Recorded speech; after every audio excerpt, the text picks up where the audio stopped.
So, welcome to today's presentation. My name is Peter Joseph, Senior Market Analyst at IronFX. We're going to be mixing technicals with fundamentals, making a start with Euro USD, and namely the 4-hour chart. All charts to be presented are to be of the same time frame. Before we start with the technicals, though, let's make some comments about the fundamentals here. Okay, definitely we had a strengthening of the US dollar, which derived primarily, may I add, from the better than expected employment data for November, as were released by the US Employment Report. It was characteristic that the NFP figure rose to 199K. That was beyond market expectations. The big surprise of the release, in my opinion, was primarily the unemployment rate, which not only ticked down, it dropped to 3.7 from 3.9. It was expected to remain unchanged at 3.9%. And we would also be noting, to a lesser degree, though, the tick down of the average earnings growth rate, which may imply an easing of the feeding of inflationary pressures within the US economy from the US employment market. Now, there have been a number of discussions here. And one, for example, was that there is a seasonal effect in the November employment data, as companies throughout the US are hiring to actually prepare for the Christmas season. And that's something which we're not actually ruling out here, but that's not the main issue. The main issue, in our opinion, is that the release of the US employment data was a reality check and practically contradicted the market's expectations about the Fed's moves. For the time being, we note that the employment data tend to show or imply that the US employment market remains pretty tight, especially with the unemployment rate being at 3.7%. And it was characteristic, in our opinion, that Fed funds futures tended to imply 5 rate cuts in the coming year before the release. After the release, that number was reduced to 4, and actually the December rate hike was pushed out of the picture. More or less, we expect that the employment data tend to provide ground for the Fed to actually remain rather hawkish in its interest rate decision on Wednesday. However, before that, we have another test for the US dollar, and that would be the US CPI rates for November, due out on Tuesday, the day before the release as such, and could also affect the Fed's interest rate decision.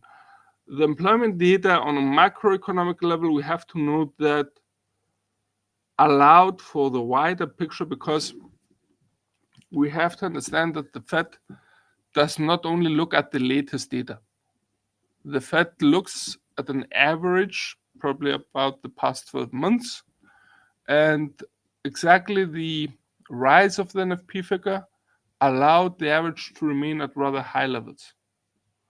So overall, we tend to maintain the view that in Wednesday's interest rate decision, the bank most probably will remain on hold, and risks are now tilting towards a more hawkish tone in the accompanying statement and Fed Chairman Powell's press conference later on. On the other hand, we have the euro, which tended to weaken overall in the past days, in the past week. It was very characteristic how there was a downward channel guiding the pair. You can see it right here. I think that euro traders in the coming week are going to be focusing on ECB's interest rate decision. The bank is widely expected to remain on hold. And the market currently seems to be forecasting 6 rate cuts within the next year, which is pretty heavy. And it's heavy twofold in the following sense. One, it's the bank which the market expects to make most rate cuts than any other central bank in the coming year. But also we have to see the absolute rates here, given that the ECB had hiked consecutively in the past year. Yet its interest rates are still rather low if compared to, say, for example, the Fed or BOE and or even BOC. And that could more or less allow the interest rate to fall to the lowest level if compared to the rest of the central bank interest rates in developed economic countries. So we have two hits at once here. It's going to be interesting to see how the ECB will be actually toning its accompanying statement.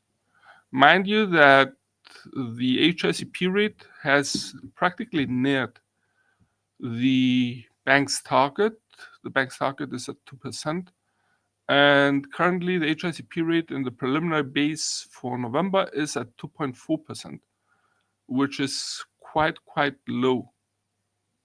It's actually the nearest inflationary pressures have reached to any central bank's target. Maybe there's a small exception here in Japan, but that's a different story given BOJ's ultra-loose monetary policy settings. We'll discuss those later. For the time being, we highlight that on technical level, EUR/USD has dropped and stabilized just above the 1.0860 support line. So that would be signaling an interruption of the downward motion, given that any downward trend line has been interrupted and has been broken. And hence we switch our bearish outlook in favor of a sideways motion bias. Actually, the last test, in our opinion, was on Friday's afternoon, where there were actually the prerequisites there for EUR/USD to drop further. It didn't. And that allows us also to switch our bearish outlook in favor of a sideways motion bias. Also note how the Bollinger Bands have narrowed, reflecting low volatility for the pair, while the RSI indicator is aiming for the reading of 50. It's not just there yet, but it's aiming for it, implying a rather indecisive market, which may allow the sideways motion to continue. On the other hand, we have to note here the bearish cross on a triple basis, and we can see how the blue line, which is the Bollinger median, has breached both the 50 and the 100. However, that was last week. And on Friday, we saw also the 50 moving average dropping, breaching the orange line, which is the 100 moving average, and a clear-cut bearish signal. Once again, though, the stabilization of the pair on the 1.0860 tends to contradict exactly these signals. So should we see some developments besides the sideways motion, I would expect something to the downside. But for the time being, once again, sideways motion is our base scenario. Okay, let's have a look at GBP/USD.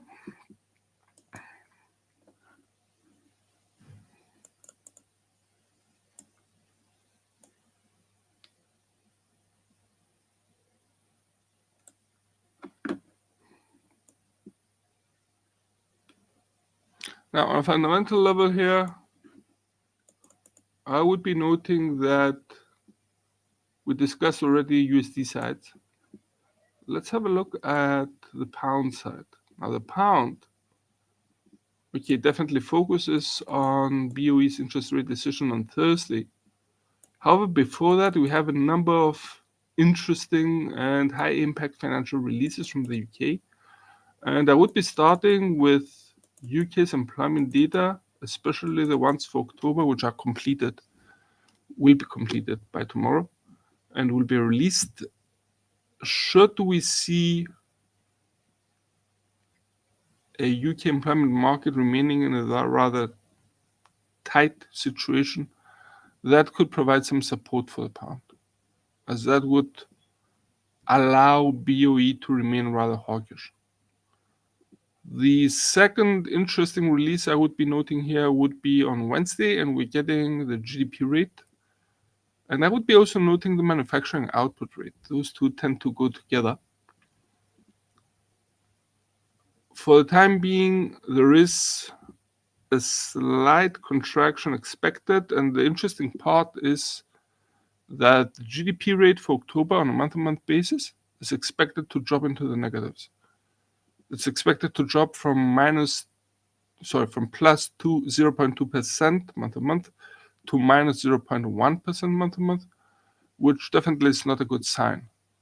On the contrary, should the rate contract even further, more than expected, it means that could actually provide some bearish tendencies for the pound, as that would highlight the negative aspect of having higher rates and may add some pressure on BOE to ease on its hawkishness.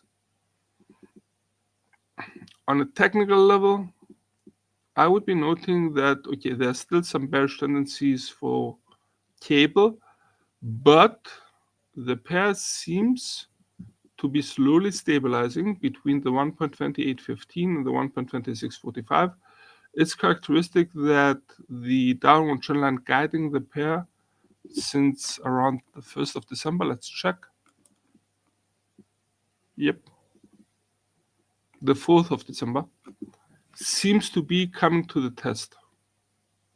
Now, should the price action be able to clearly break it, given also that we have an RSI indicator which is rising and aiming for the reading of 50, implying some sort of stabilization once again, that may allow the sideways motion between the 1.2815 and the 1.2645 to remain, and that would force us to switch our bearish outlook in favor of a sideways motion bias.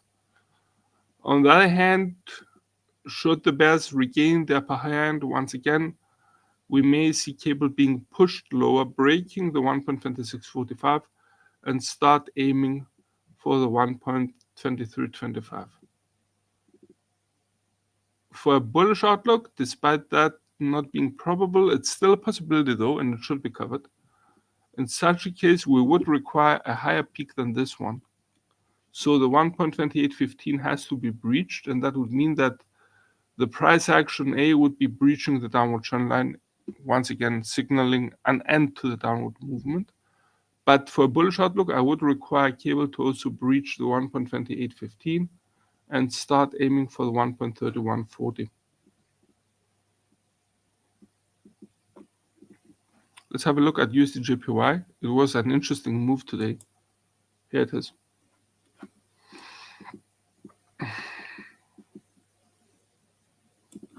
Let's correct the label so we get a clearer picture here.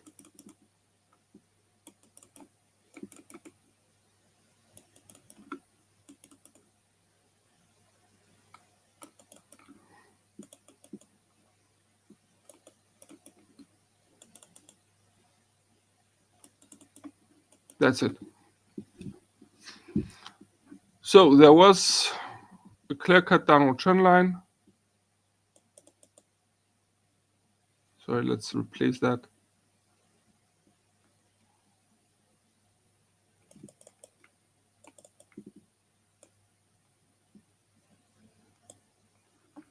There was some sort of stabilization, yet the downward motion was continued. And now we see an uptrend, which is quite interesting. It's a secondary trend, definitely.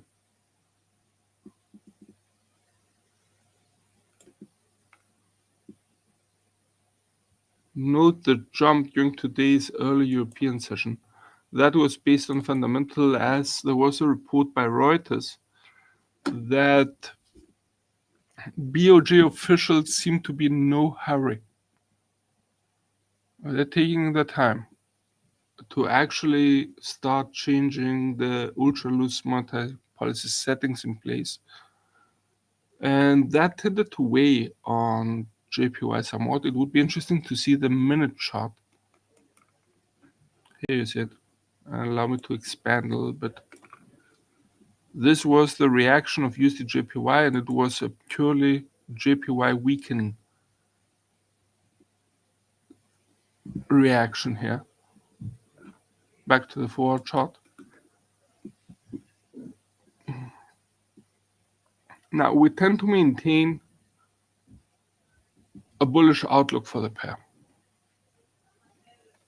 As long as the upward trend line remains intact, and in that case we may see the price action breaching the 148.30, yet we would also require the pair to breach the downward trend line and aim, if not reach, the 149.70. On the other hand, we have to note here that the upward trend line is very steep, and at some point the bulls may start feeling a little bit tired here on technical level. Should there be no fresh fundamentals weakening the JPY even further, that would mean supporting USD JPY as a pair, then we may see some stabilization, maybe even a correction lower. Mind you that the RSI indicator is on the rise, implying that definitely the bearish sentiment is out of the picture for the time being. It has breached the reading of 50 and is still rising, and that would be implying more or less that a bullish sentiment in the market is building up for USD JPY. Now, should the bullish sentiment be maintained, once again the bullish outlook would be in place.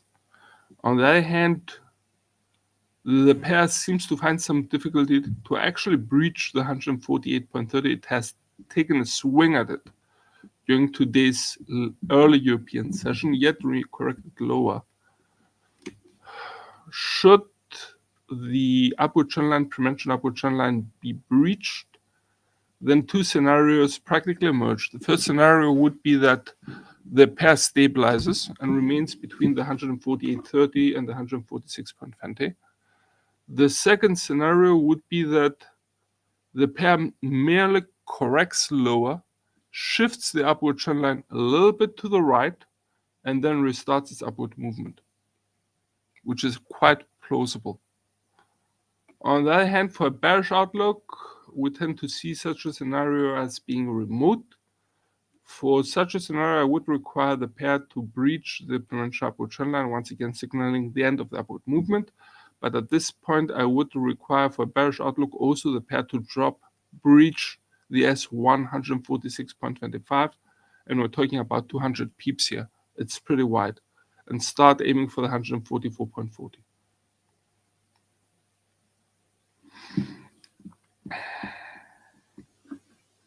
Let's have a look at AUD/USD. Now, AUD/USD remained in a sideways motion. Some slight readjustments here would be in place.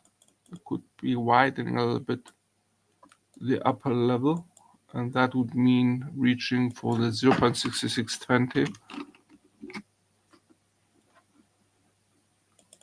And let's correct the contents of the labels as the price action has been corrected. Starting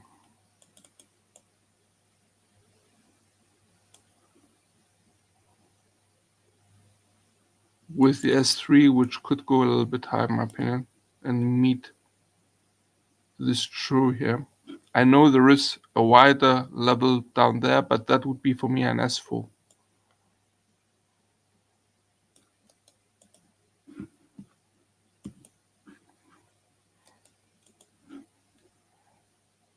Okay, we're talking about the 0.6350.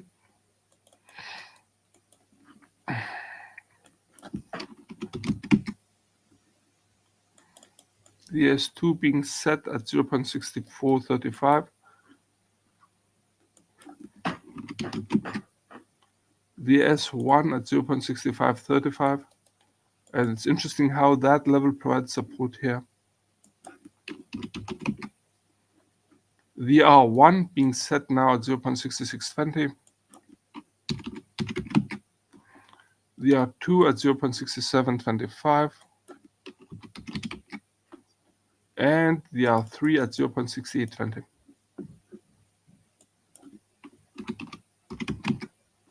That's it.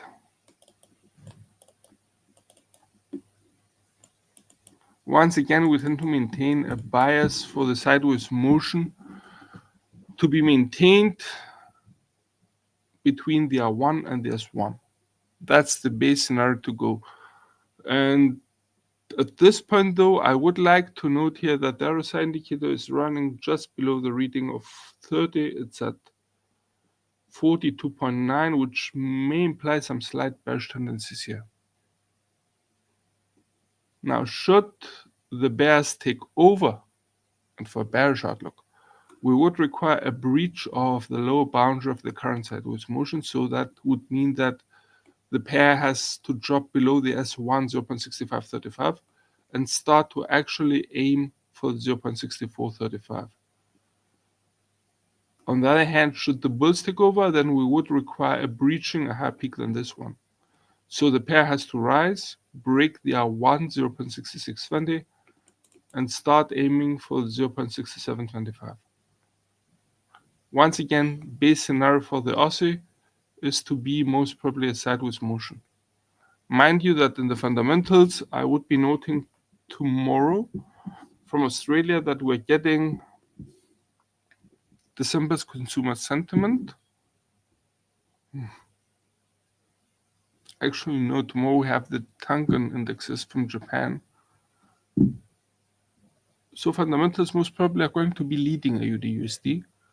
And at this point, it would be interesting to note that the Aussie, given its status as a commodity currency, may be perceived as a riskier asset and maybe more sensitive to the market sentiment. Should there be a more risk-on approach, that could provide some support for the Aussie and vice versa.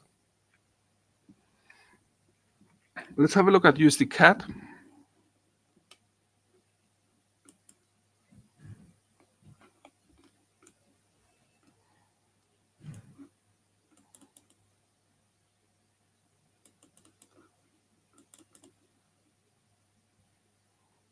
Okay, let's correct, or if you prefer, reposition the labels.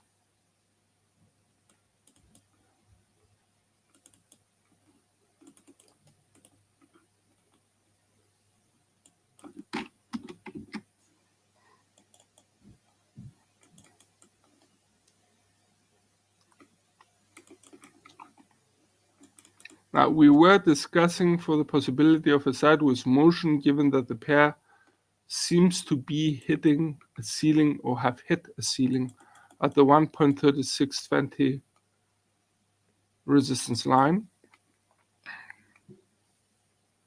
There's not much, actually there's not anything on the calendar for the CAD side of the pair. So we may see the CAD being clearly more fundamentally driven. Oil prices at this point could play a key role in USD CAD's direction. Also, CAD is considered to be a risky asset given that it's also commodity currency. This one is dependent more on oil given Canada's status as a major oil producing economy.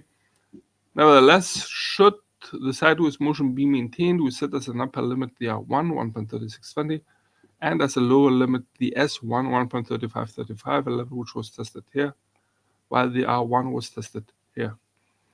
For bullish outlook, we would require a clear break of the R1 1.3620 and the pair to start aiming for the 1.3775. On the flip side, should the bears take over, we may see the pair breaching the S1 1.3535 and start aiming for the 1.3405 support line. Once again, fundamentals are expected to lead the way for the Canadian dollar, and it may remain USD driven, in our opinion, for the next 72 hours. Let's have a look at gold, which had an interesting negative movement. Here it is. And note how the precious metals price has breached below 2000. Definitely this has to change into a resistance line.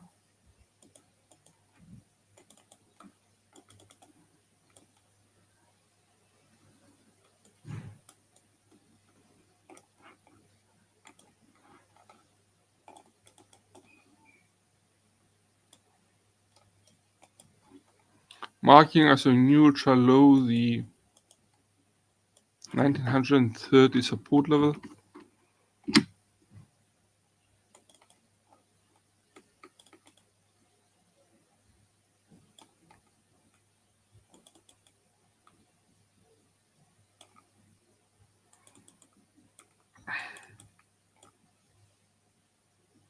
Okay, let's start correcting the labels. 1930,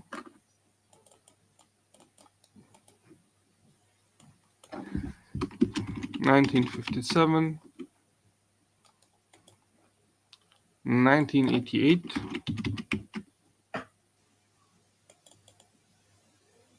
2016,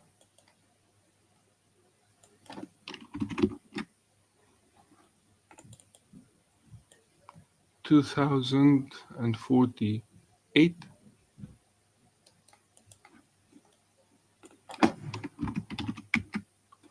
and last but not least, the R3 at 2088.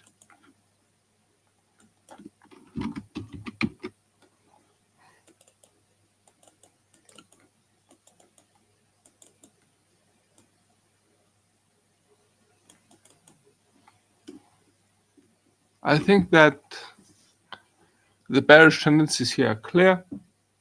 We have a continuous drop that was since the American session on Friday, which weighed on gold's price, especially given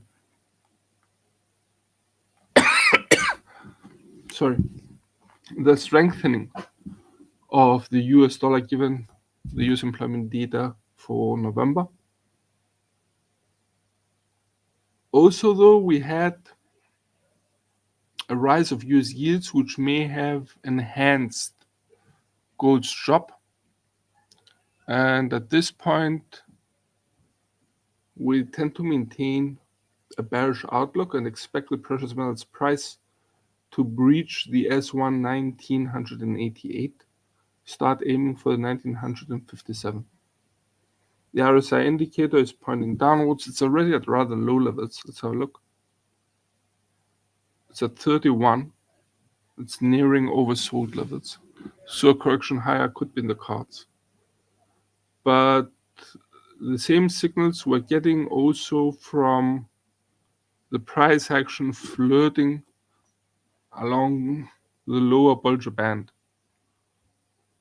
which may allow for some hesitancy on behalf of the bears or slow them down. Overall, though, the big picture here is for XAU-USD to continue dropping, breaching the 1988 support line, and start aiming for the 1957. For a bullish outlook, we would require a clear reversal here, with the precious metals price rising, breaching the R1 2016, and aim, if not reach, the 2048. That would also mean a higher level than this price action here.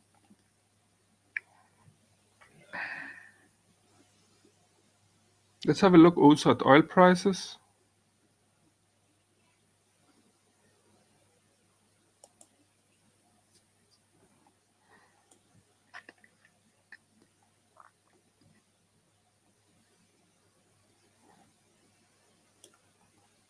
Definitely we have to correct the labels.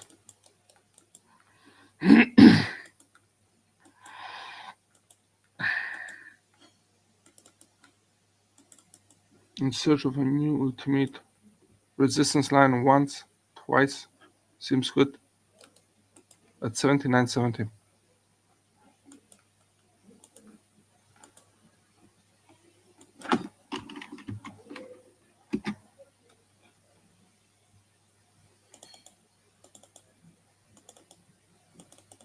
Let's correct the labels, widen the chart a little bit.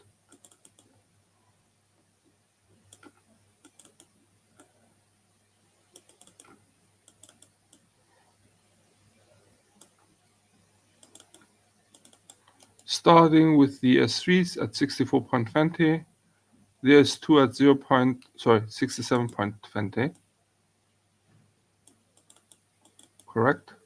The S1 at 70.60,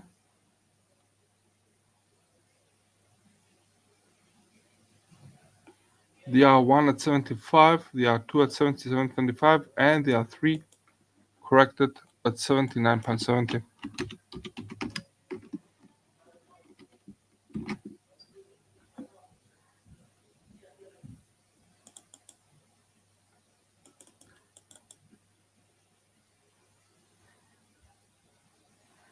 I would like to have a look by drilling into the daily chart.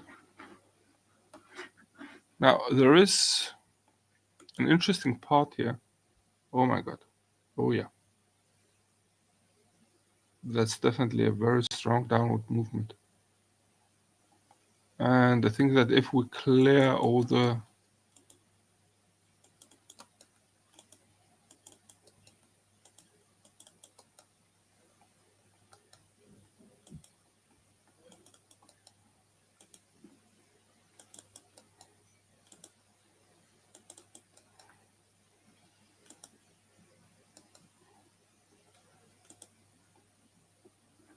now let's draw a nice downward trend line, clear cut, which tends to show us the major trend here.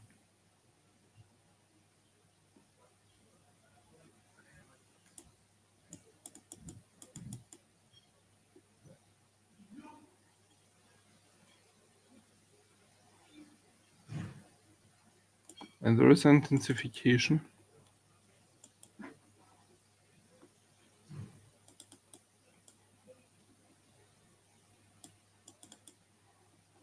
Back to the forward chart.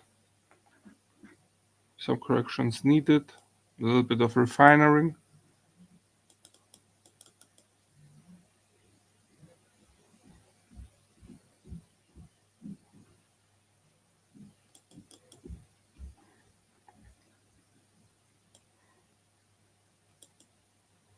Bearish tendency is still present. We expect the commodities price to continue dropping, breaking the S1 70.60 and start aiming for the S2 67.20. Should there be a stabilization, even temporary one, I would like to see the price action breaching the pre-mentioned downward trend line.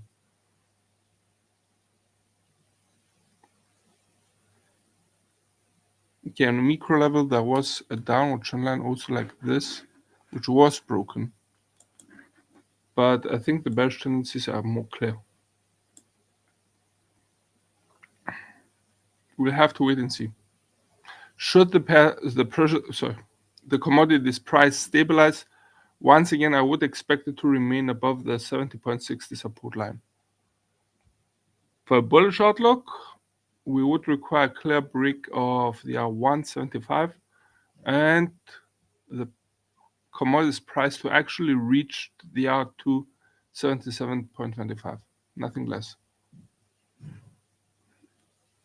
Okay, that should sum it up for the day. From all of us here at IronFX, best wishes for solid trading.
Hello everyone, my name is Emily. In our video today, we will talk about why having a forex trading strategy is important.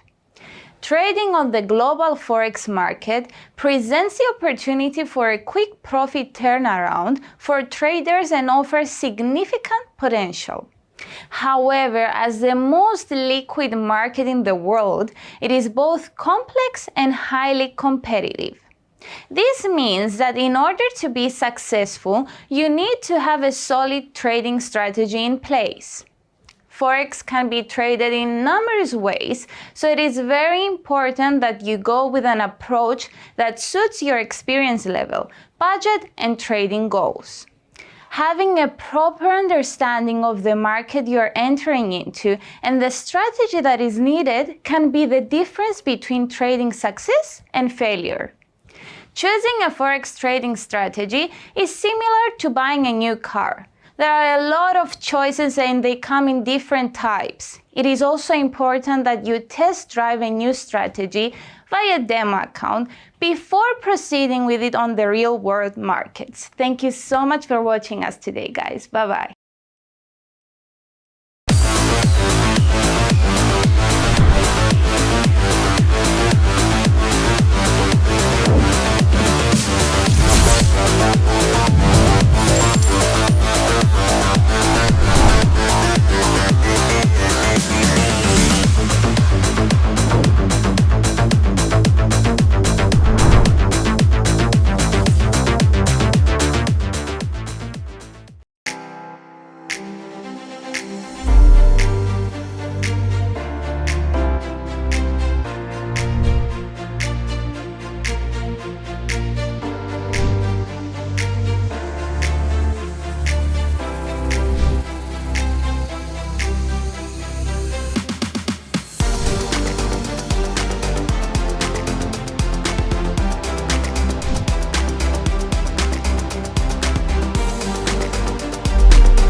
Let's go ahead and get started.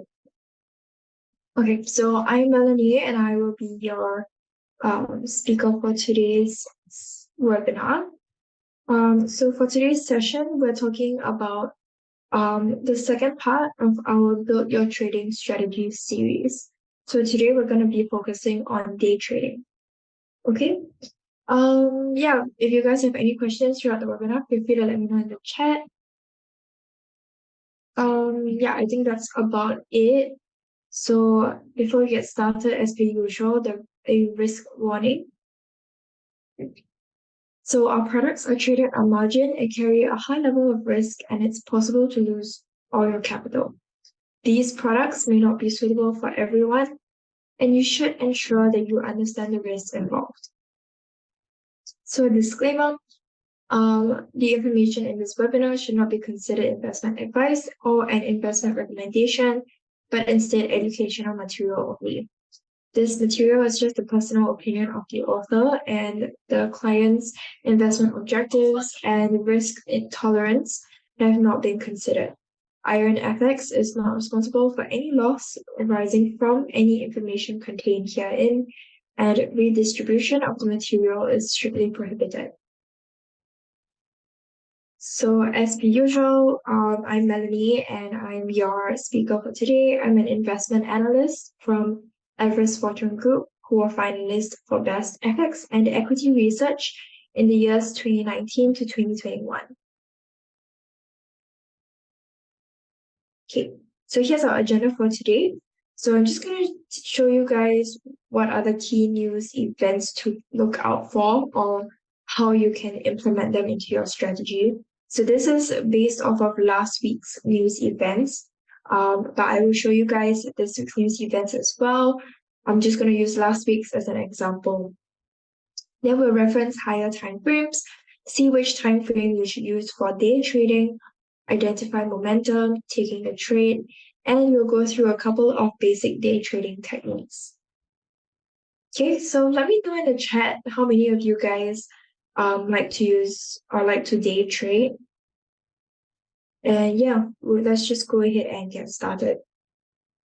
So this was last week's events. Okay, maybe I'll just make my camera smaller. Okay.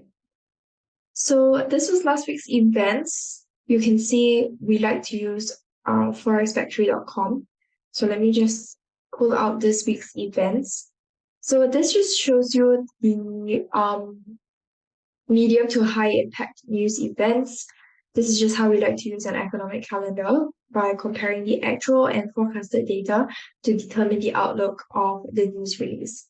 So if you take a look at my screen now, right, when you go into forexfactory.com, it will give you guys, I mean, it kind of looks like this. So it'll give you all of the different impacts events as well as today's events. But let's say if I'm looking at this week's events, so 23rd to 27th, you can see I have all of the events, and I like to click this filter. So as I mentioned earlier, we like to just look at the medium and high impact events. But if you are particularly looking at a specific currency or different event types, you can go ahead and adjust those as well. Okay, and then you can take a look and see all of the different events that will take place this week. So it's quite a busy week this week with a lot of events taking place. Yeah, a lot of PMI releases. Okay, so let's just get back to our slides. So it's important to use an economic calendar when you day trade, because day trading in particular, it will affect your trades. Whenever a news release is out, you could see it go up or down. So it's important to take note of your fundamentals when you are day trading. Okay, next, let's move on. So now we are referencing the higher time frame. So what we mean by this, okay, let me just pull out my charts to show you guys.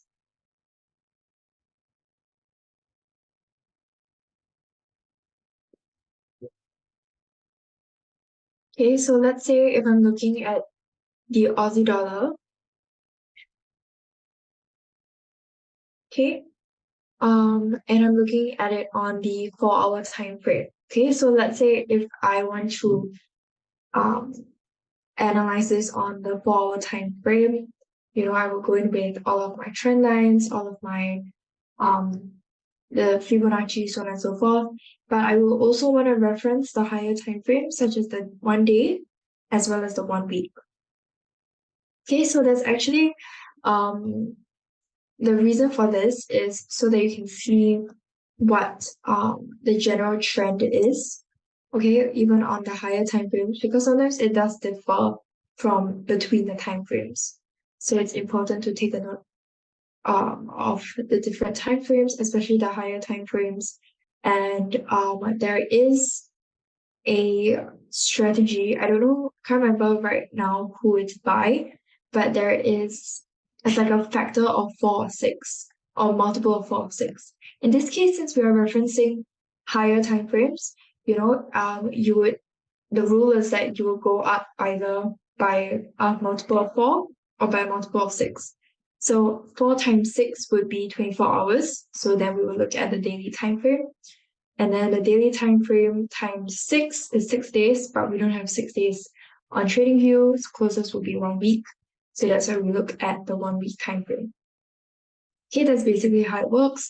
If you're looking at a smaller time frame, so for day trading, normally we look at higher time frames.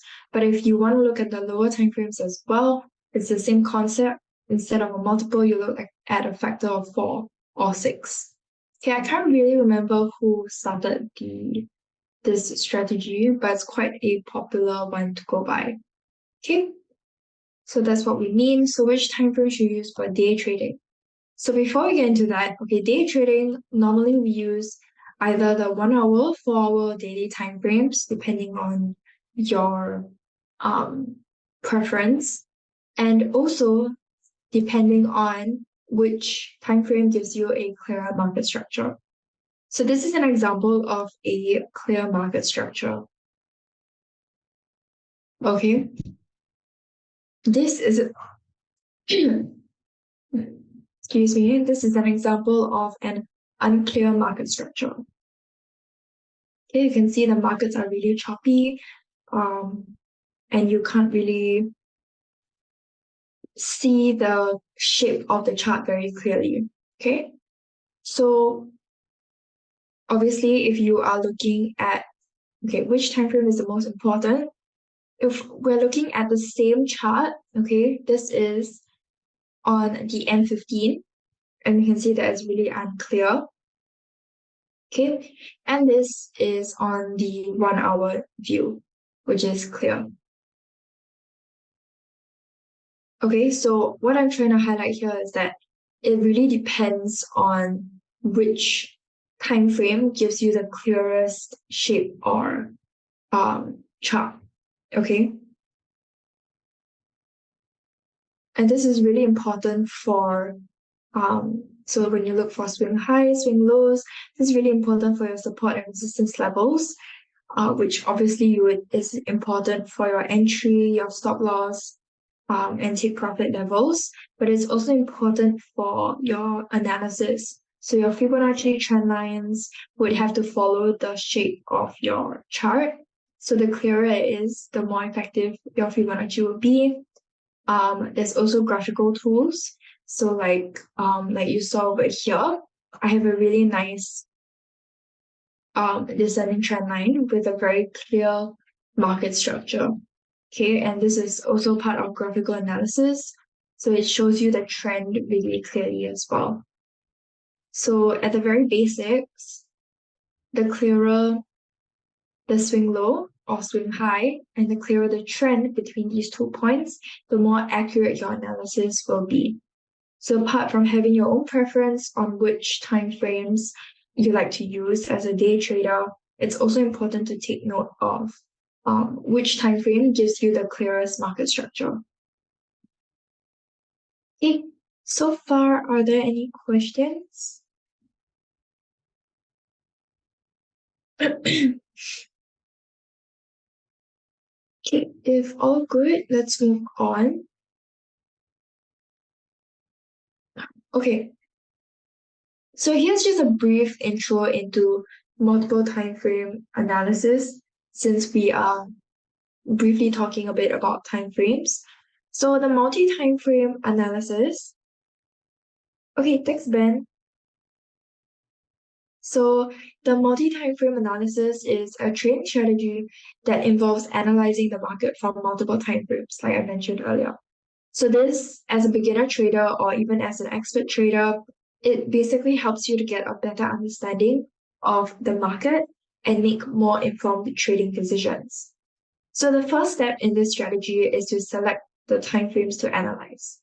So typically traders will choose at least 2 timeframes. So there'll be a short-term time frame, so 15 minutes, and a longer time frame, which will be either 1 hour or daily. Okay, so the short-term time frame is used to identify the most recent trends and price movements, while the longer-term time frame is used to identify the overall trend and market direction. Okay, so I briefly went through all of these earlier when I showed you guys the chart. Okay, but yeah, so once the timeframes are selected, you can then analyze the markets from each time frame. Look for key support and resistance levels, the different trends, as well as patterns. So for example, if the short-term trend is bullish and the longer-term trend is also bullish, this could indicate a strong uptrend in the market. Okay, so as a trader, you can use this information to make more informed trading decisions. So if the short-term trend is bearish, on the other hand, because in this case we're talking about bullish. So on the other hand, of course, if your short-term trend is bearish, longer-term trend is also bearish, of course, you can probably expect it to be a strong downtrend in the market. Okay, but if let's say the short-term trend is bullish and the long-term trend is bearish, then you can make use of your different indicators and graphical analysis tools to help you to forecast where markets are headed. So it's a little bit more complicated for those.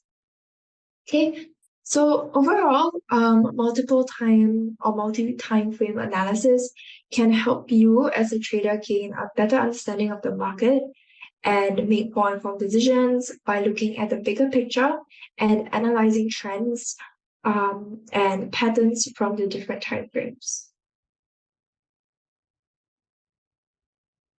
Okay, so what should you look out for on higher time frames?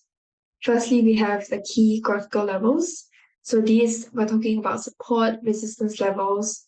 Next, we are talking about trend lines, trend channels, which obviously give you an idea of the trend. Next, breakouts. So by breakouts, we're talking about either breaking out the trend line, breaking out of trend channels, or different key graphical levels. Big moving averages. So if you make use of the 50, 100, 200 golden cross or death cross levels, the indicators, and Ichimoku cloud as well. So we can use the Ichimoku cloud to give us an idea of where prices are headed towards. So if price is moving below the Ichimoku cloud, it is a bearish signal. If price is moving above the Ichimoku cloud, then it's a bullish signal.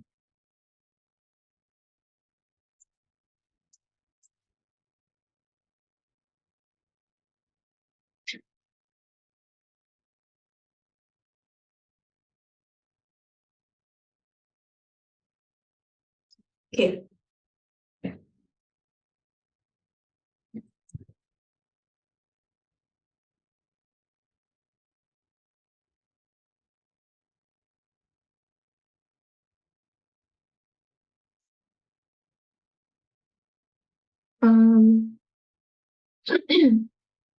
Okay, so next we have big Fibonacci levels like retracements, extensions, and projections. And lastly, we have price action.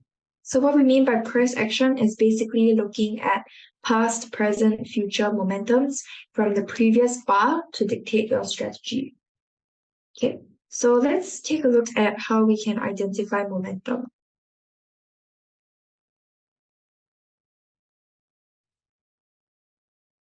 Okay, okay. So firstly, let's look at the different momentum indicators. So the first one we're going to be talking about is the MACD, or moving average convergence divergence indicator.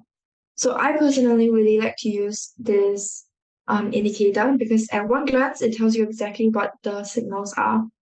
Okay, so if you want to know the calculation behind it, it's basically works by calculating by subtracting the 26 period exponential moving average, or EMA, from the 12 period EMA. So the signal line is a 9 period EMA of the MACD line. So MACD is best used for daily periods where the traditional settings of 26, 12, and 9 days is the norm. MACD triggers technical signals when the MACD line crosses above the sell line, the signal line, which would then signal that you can go in for a buy, or falls below it, which is a signal for sell. Okay, so this uses three exponential moving averages to identify price movements. Difference between these averages is shown in a histogram. I'll show you guys in a little bit. And the movement can show whether a trend is strengthening or weakening. However, moving averages always lag behind price action, and they are more suitable for identifying entry points. So here is the points that I was talking about earlier. You can see the MACD line is the blue line, signal line is the orange line, and histogram is the red and green areas. And of course, the zero line is just over here. Okay.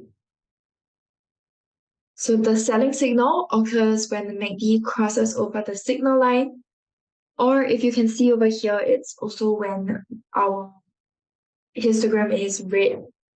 Okay, and yeah, so this is one of the trading strategies. So over here we have a buy entry. Okay, we're showing you the different buy entries that you can identify from the MACD. So you see price, or rather the signal line crossing over, and you also see this MACD histogram being green. So it's a huge bullish signal And then once it crosses over again, it is a bullish signal here again. Crosses over, bullish signal, crosses over, bullish signal. You guys kind of get it. Okay, so every time there is a crossover, you can expect a change in trend.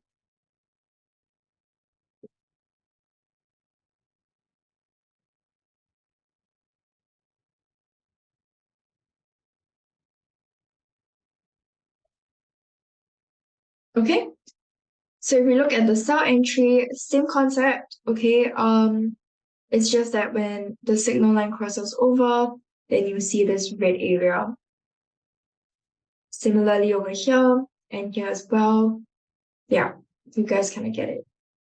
Okay, but as I mentioned earlier, it is a lagging indicator like you see over here.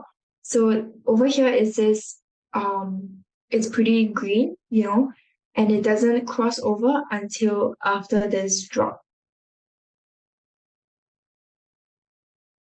Okay, so just be careful or just be aware of that if you are intending to use this. Okay, next let's move on to a couple more momentum indicators. So I also personally like to use these two. Okay, RSI, let's start with that. So how it works is it oscillates between 0 and 100, with values above 70 considered overbought, values below 30 considered oversold. When the RSI value is above 70, it suggests that the security may be overvalued due for a price correction, potentially indicating a sell signal. When the RSI value is below 30, it suggests that the security may be undervalued and due for price rebound, potentially indicating a buy signal. Okay, I guess I'll show you guys an example. Okay, there's an example in the next slide. Okay, so stochastic oscillator readings more than 80 indicate that price is near its high. Readings below 20 indicate that prices are near the lows. A security is overbought when the percentage K line moves below above 80 and is oversold when the K line moves below 20. So this is an example here. In this case, we like to use hidden support and resistance levels. So for both of these indicators, in this example, we use stochastic, but you can also use this method for RSI as well. So for this method, you see that on our stochastic or RSI indicator, we have a hidden resistance level. Basically, all of the peaks are at the same level here. But you can see that on our price chart, price is making a higher high. Over here as well, a higher high. Okay, so what this basically means is that we can expect price to drop immediately after this, which is exactly what happened here. So once you identify these, once you identify price making a higher high on the second peak, whereas on our stochastic or RSI, it's giving us the same peak or the same level, then you can expect price to immediately drop after that. Similarly for over here.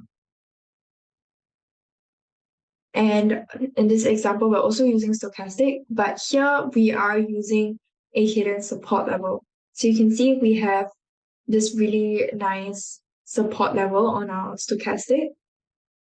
But you can see on our price chart, price is near lower low.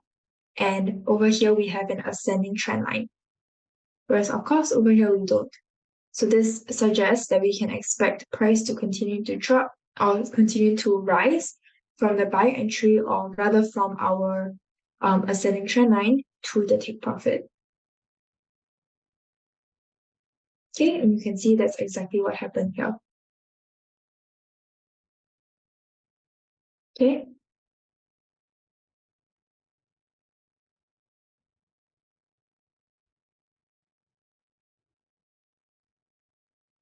Okay, so if we look at bearish divergence on the other hand, here we have price, is this?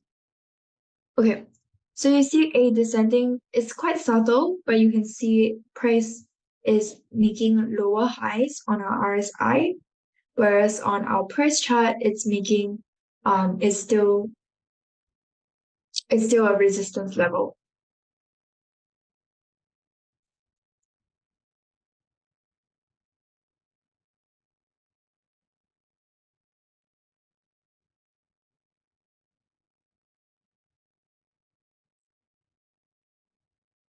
Okay, so price is testing a key horizontal resistance level with price making a smaller high, resulting in bearish divergence with RSI. So bearish divergence, basically when it's RSI or stochastic, you see price making a descending trend line.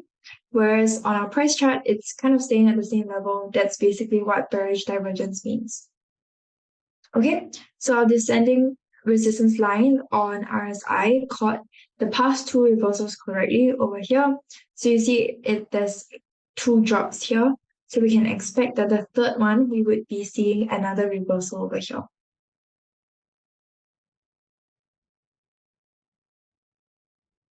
Okay.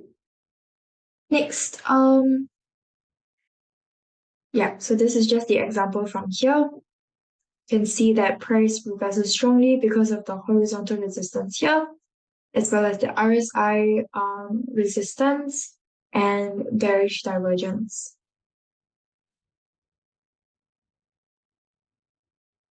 Okay, another example here, but this one is just on a smaller scale. So you can see that even if the difference in price is pretty small, it can also work. So for stochastic, it's giving us a lower high, and on the price chart, it's making a higher high. Okay, so yeah, so we can expect price to continue to drop.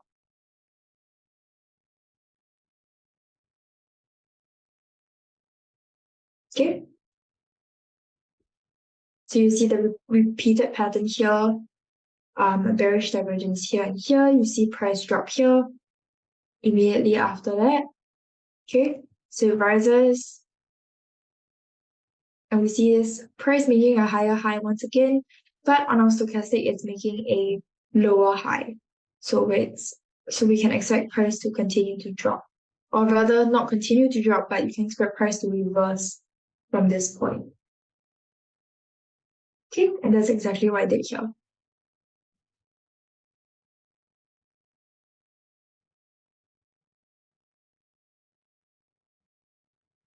Okay, so divergence potential.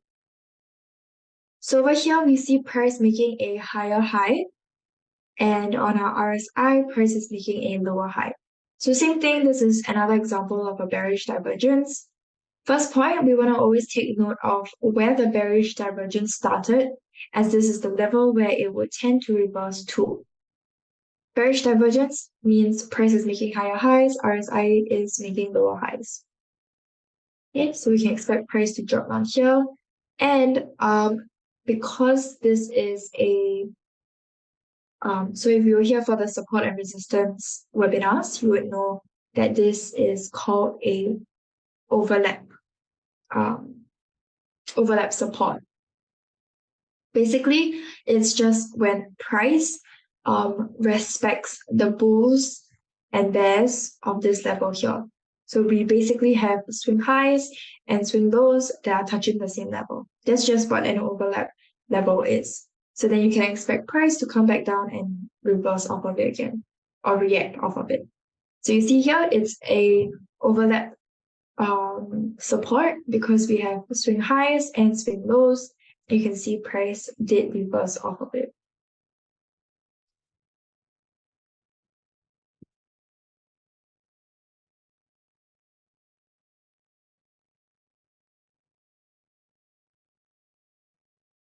Okay.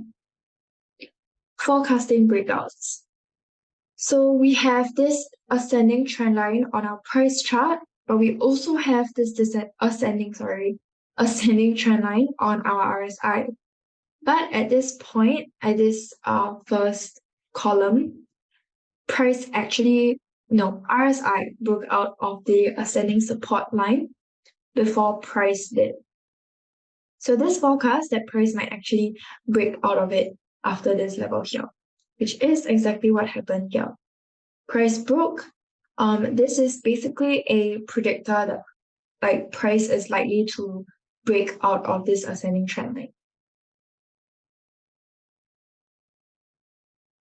Okay, so here as well, in this case, we have an ascending trend line or descending trend line, but we are expecting price to break out of it and head upwards. So price is moving downwards here.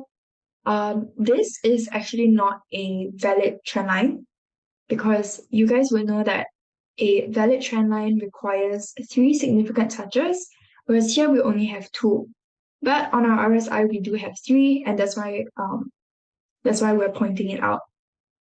Okay, so we have 3 points making a valid trend line, and price RSI is breaking out of this descending trend line. Okay, so from here, price is breaking out of it, so we're expecting it to continue to rise. We're expecting this price to continue to rise and break out of this ascending trend line. Now we see over here that there is also bullish divergence. Bullish divergence is basically the opposite of bearish divergence. So on our price chart, price is making a lower low, and on our RSI, it's making a higher low. Okay, so first point, price is now testing the descending resistance line, which is basically a descending trend line, and we're wondering if it will break out of it. But we see RSI descending line breakout over here right before this. And number 3, the recent bullish divergence further suggests that we could be seeing a strong reversal or breakout of this descending trend line. Okay. So we have a successful breakout of the descending resistance line as forecasted by our RSI.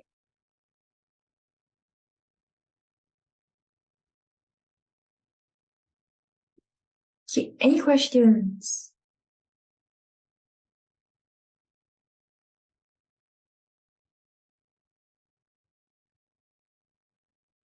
Okay, that's great. Let's continue. So lastly, is this our last part? Okay, I'm not sure if this is our last part. But okay, next we are taking the trade. So firstly, if we look at the different news events, so bringing us back to our first point where I mentioned that when you're day trading, it's really important to look at your fundamentals and take a look at your economic calendars. So in this example, we are using the US unemployment claims, which occur 12:30 p.m. GMT every Thursday. We also have the central bank interest rate decisions. Okay, so in this example, on the 15th of June, we had the unemployment claims, which was over here. You can see Thursday, 15th June at 12 o'clock, we can see this drop over here. Okay, because of the unemployment claims data.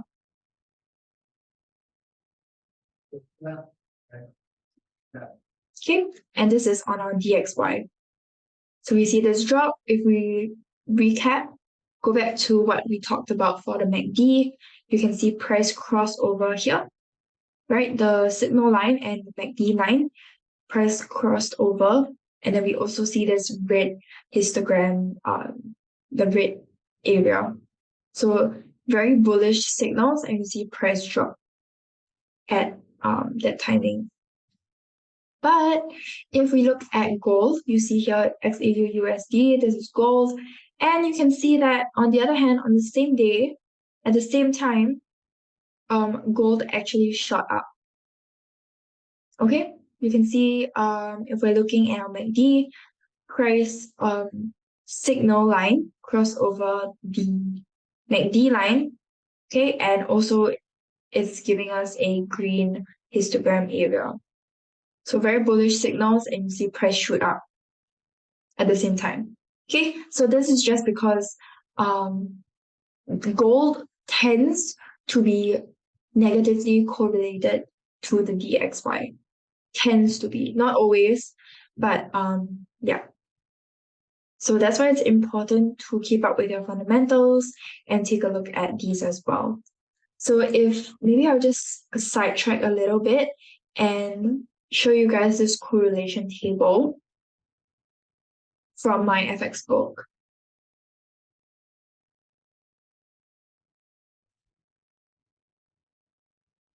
Okay, so you can type in, so I think normally we use 80%. So if it's on negative 80. So currencies with correlation lower than 80% and higher than 80%. Okay, we're day trading, so I'll just use 1 day. Okay, I can't remember if it's 80 or 70%. If you guys know, let me know in the comments in the chat. But yeah, so it highlights those that are really strongly negatively correlated or positively correlated so that you can check them on your charts. So if you can see one that is really strongly, maybe like this 90%, the Euro AUD as well as the AUD franc are pretty strongly negatively correlated. So you can expect when price goes up on one, the other will go down. Okay, yeah, it's just a bit of a sidetrack for you guys to take note. Or if you guys are curious. Okay, let's get back to our slides. Okay, so another example here is the FOMC meetings. So just now, I think I mentioned we're talking about central bank minutes. So central bank minutes for FOMC meetings often come with your interest rate increases, interest rate hikes, or even if they stay the same, those tend to be released during FOMC meetings. So you can see on the 14th of June at 6 p.m., at that time, you can see MACD line and signal line crossing over each other and giving us a bullish signal. You can see price also shot up. Okay. Oh, yes, this is the DXY. So because I mentioned earlier that they tend to be negatively correlated, you can expect price to drop down for our gold at the same time. Okay. And you can see here that it is a little bit laggy because the drop really happened a little bit earlier, but our MACD was only able to catch it a bit later. So just take note of that if you intend to use the MACD. But otherwise, you can see that it's pretty useful in helping you to catch any changes in trends, which tend to be quite frequent because the market is pretty volatile during news releases and during events, which is why it's important to keep up with your fundamentals or look at your economic calendar. Okay. Again, another example, 12th of October, we have the unemployment claims. Once again, can see price shoot up at 12:30 p.m. for our DXY. So you can probably expect it to drop as well on our Euro US for our gold. But in this case, we are talking about Euro USD, and price is dropping as well. Okay. Basic day trading techniques. Okay, so we kind of went through a few of these already. Okay, but yeah, we'll just talk about them a little bit. So basic day trading techniques, we have the first one, which is following the trend. So anyone who follows the trend will buy when prices are rising or short sell when they drop, which is normally what we recommend, to just follow the trend. And that's why it's important to look at the different time frames as well. But this is done on the assumption that prices that have been rising or falling steadily will continue to do so. Contrarian investing. This strategy assumes a rise in prices will reverse and drop. The contrarian buys during a fall or short sells during a rise with the express expectation that the trend will change. So you can see why we typically recommend the first technique. Okay, trading the news. We also highly recommend trading the news because investors using this strategy will buy when good news is announced or short sell when there's bad news. And this is really closely linked to investor sentiment as well, which of course can affect the market's volatility as well, but can also lead to higher profits or higher losses.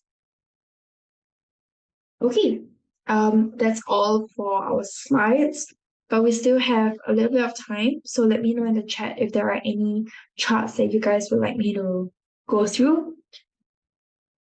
I think we maybe have time for one or two.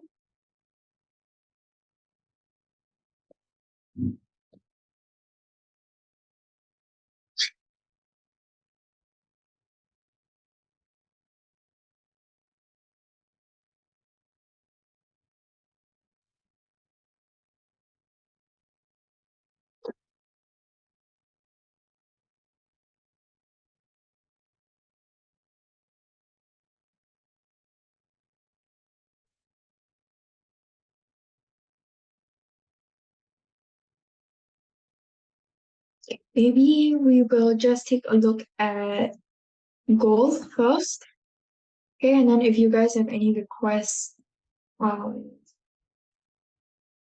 just let me know in the chat.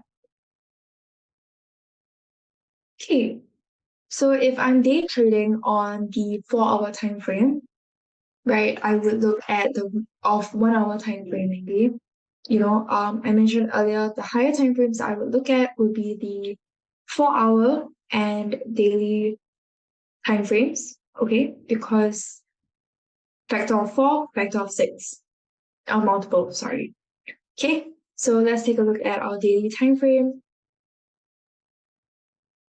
Okay, on our daily time frame, we have this multiple swing high here.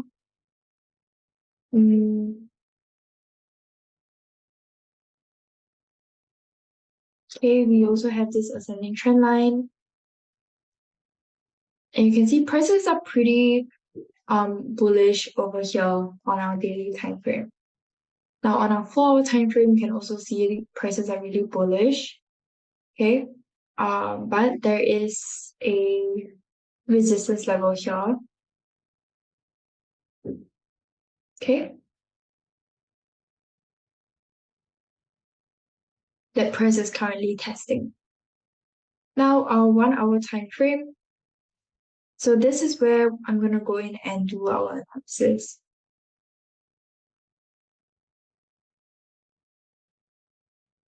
Okay, so I'm just gonna place my first support here.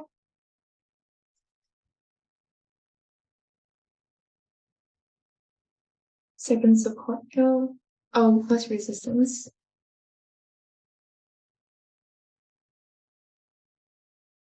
Second resistance here.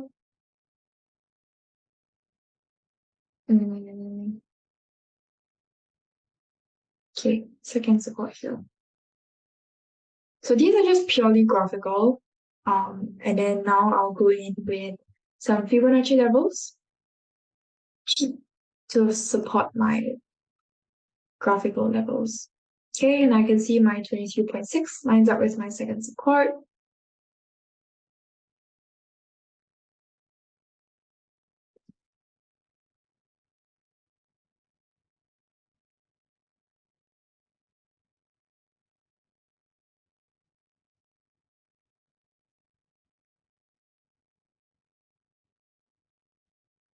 Okay.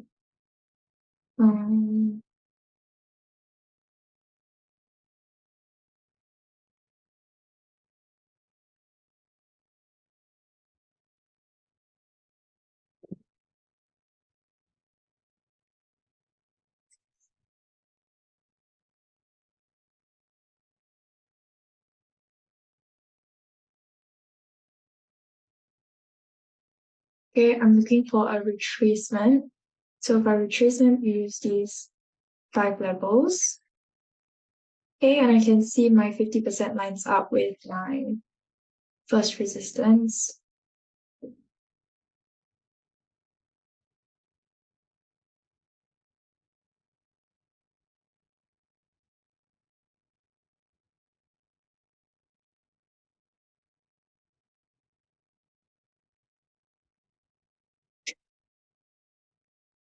Okay, my 78.6 also lines up with my second resistance. Okay.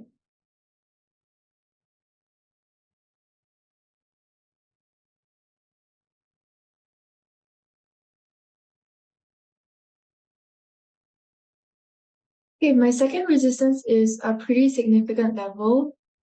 Okay, you can see I can pull it all the way back.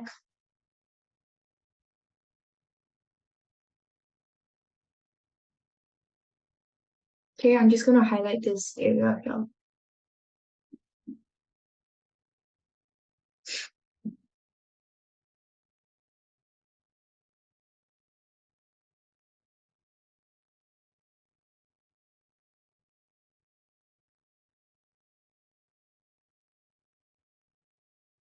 Okay.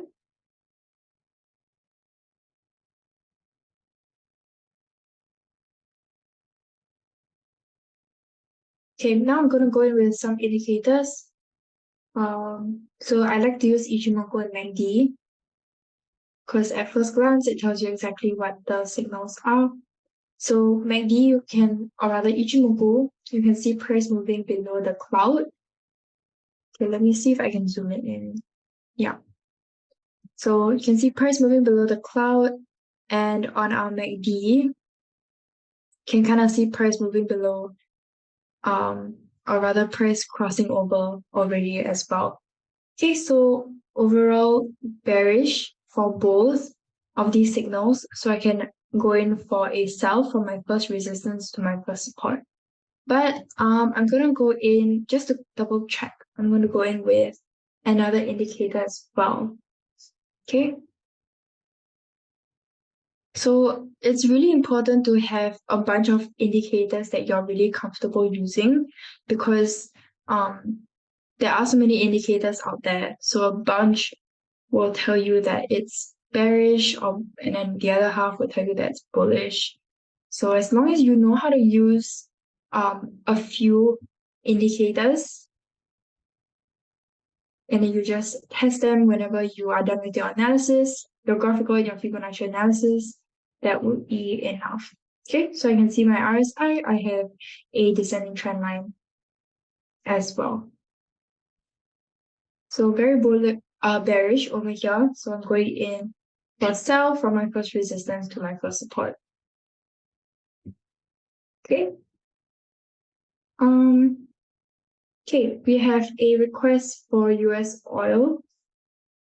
So I'll just go ahead and do that now.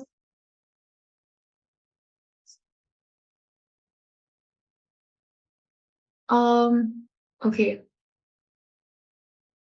Let's see on the 4-hour or 1-hour time frame, which of these gives us a clearer graph, clearer chart. Yeah, I think the 4-hour gives us a clearer chart. Yeah, let's go ahead and do that. So starting with our weekly time frame. Okay, trend is pretty bullish. Okay, except for this reversal here. Daily also, is this a trend line?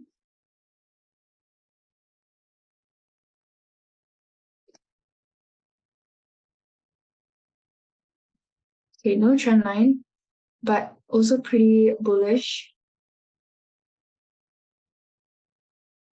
Okay, in just the trend, but just if we just look at the trend alone. Okay, but here is pretty bearish. Okay, let's see if we have any trend lines. Okay, we do. We have this ascending trend line. Okay, but it's currently testing this trend line. So we'll go ahead and take a look at that in a bit. This is my first support. And my second support, maybe this. Yeah.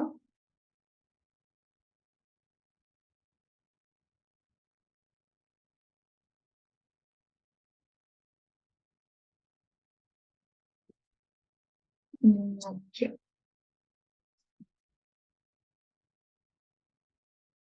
Okay, and then my first resistance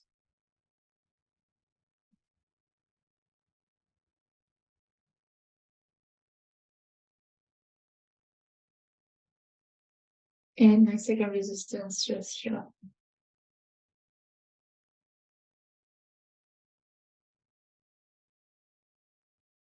Okay, now let's go in with our Fibonacci levels again.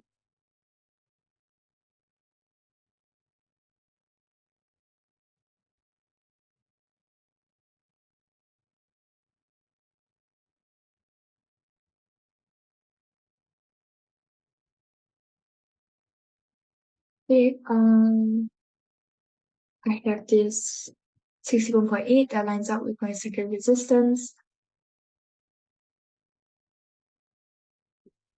And my 61.8 also lines up nicely.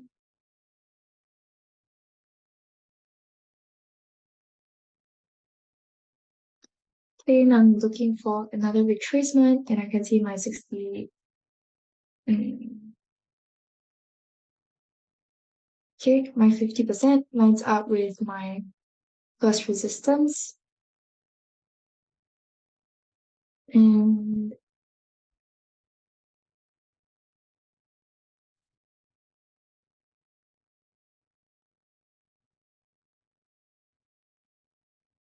here, my 61.8 also lines up with my second resistance. Okay, now let's go ahead and look at some indicators. So same thing.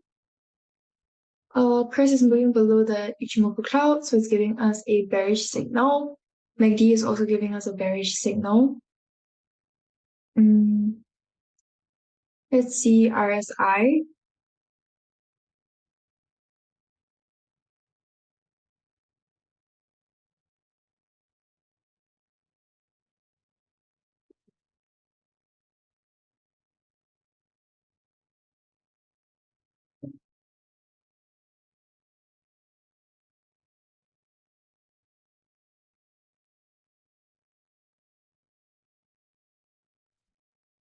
Okay, RSI isn't really telling us much.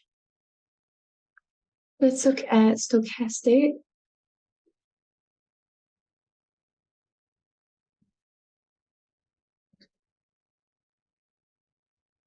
Okay, stochastic, you guys can see this hidden resistance that we talked about earlier.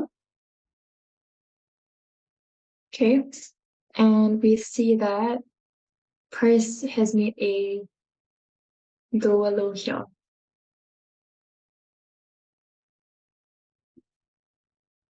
Okay, so this means that we can continue to expect price to continue to drop. Okay. Okay, maybe we can look at another indicator. We see price crossing over each other.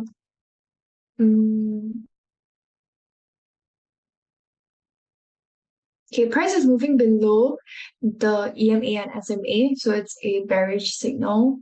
I thought we could see a trend difference if there is a crossover, but the trend difference has already occurred. Okay, so overall, all of our signals are pretty bearish despite this ascending trend line. Okay, so we can expect it to continue to drop or to break out of this ascending trend line. I'm going to remove that so it's not so messy. To drop and continue to drop towards our second support. Okay, but I want to mention that we might see price reacting off of this level at our first support because we have a confluence area here with the swing lows and also with the 61.8 and the 100% Fibonacci projections. Okay, so we might see price reacting off of our first support. But overall, there's still a lot of downward pressure. So we can probably expect it to break out the first support and head towards our second support. Okay, And that's it. Yeah, let me know if you guys have any questions. If not, that's all the time we have for today. Thank you guys so much and have a great rest of your week. And I'll see you guys next week. Bye everyone. Bye, Yuria.